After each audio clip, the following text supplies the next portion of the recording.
sobre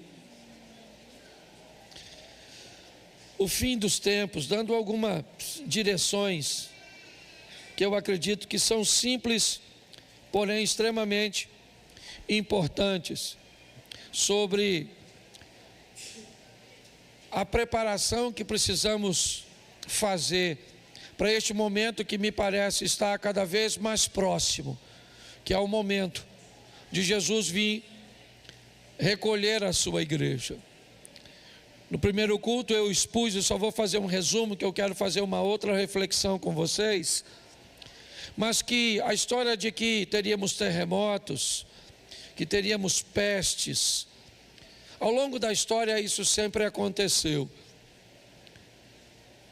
Ao longo de todo esse período que vivemos, vimos muitas vezes coisas que para nós parecia que Jesus estava voltando.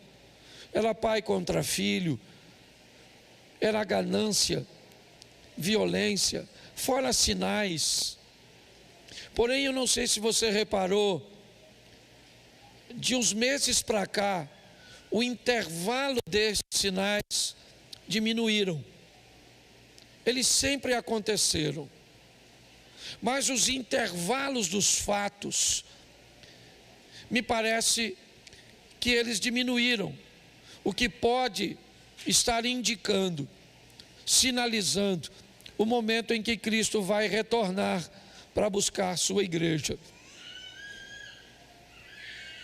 Se olharmos o que aconteceu somente neste ano, nós vamos ver que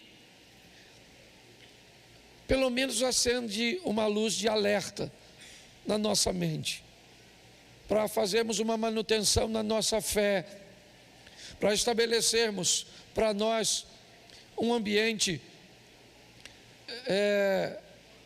saudável, para buscarmos uma proximidade com os valores e os princípios de Deus.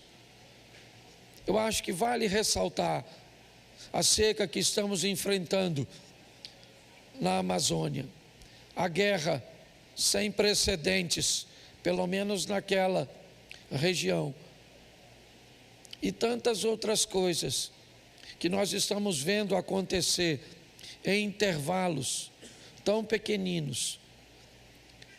Eu acho que vale preparar a igreja, vale todos os dias fazermos a nossa oração, dando um indício ao mundo espiritual que estamos preparados para o retorno de Cristo. Mas pautado nisso, eu quero fazer uma reflexão com vocês de um texto muito conhecido. É a história do filho pródigo. Eu acho que ela tem muito a ver com esse momento. Coloca para mim na tela, por favor, Evangelho de Lucas, capítulo de número 15. Eu vou ser breve, até porque minha voz já foi.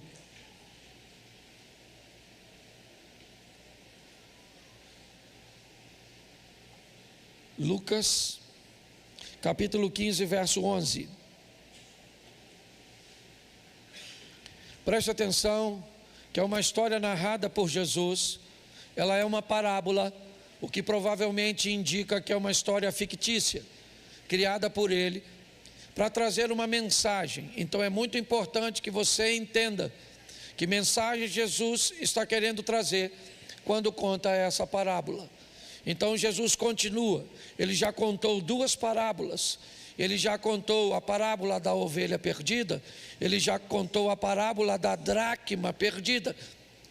No Evangelho de Lucas, no capítulo 15, nós temos a história daqueles que se perdem. Mas todas as histórias anteriores a esta, ela teve aquele que se perdeu recuperado. Aquele que perdeu a ovelha conseguiu recuperar a ovelha e se alegrou. A mulher que perdeu a moeda, a dracma, ela também varre a casa, acha a dracma, chama suas amigas e comemora. Me parece que o que Jesus está querendo dizer é que não há necessidade que ninguém se perca, pelo menos para sempre.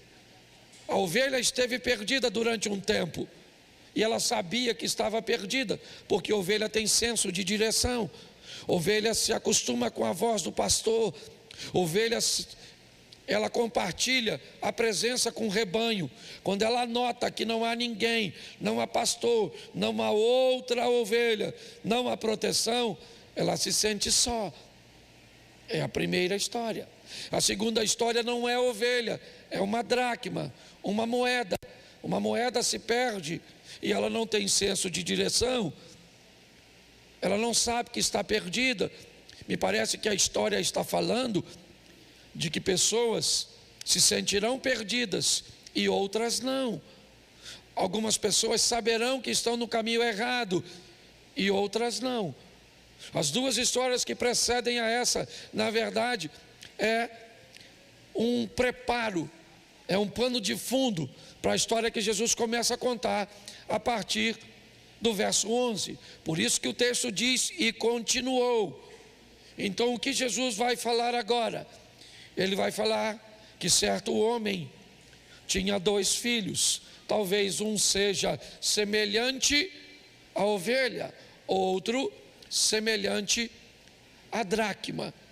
Tá certo? Então ele prossegue, verso 12: o mais moço deles disse ao pai.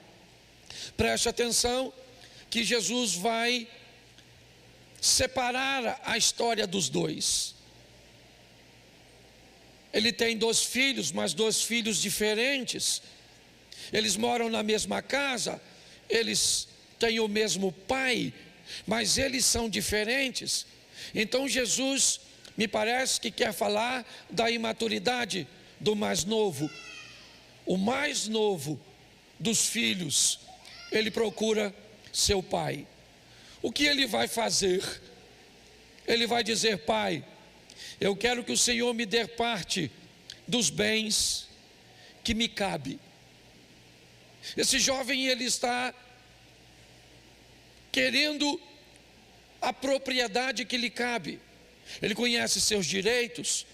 Apesar de ele não ter construído basicamente nada, ele tem ciência de que seu pai é um excelente gestor. Ele sabe todas as coisas que o pai tem. Então ele não vai usurpar o pai. Ele vai simplesmente pedir ao pai que dê a ele os recursos que ele tem direito. Porém, todas as vezes que os recursos chegam antes da administração, eles costumam trazer sérios problemas. Todas as vezes que em meio à imaturidade nós oferecemos muita coisa para alguém, ao invés de ajudar essa pessoa, normalmente nós costumamos atrapalhar. Esse jovem, ele está querendo os bens? Não. Tem alguma coisa que ele quer, que ele não ainda, ou ele ainda não revelou, mas ele chama o pai e disse: me dê a parte dos bens que me cabe. Ele quer apenas o que é direito dele.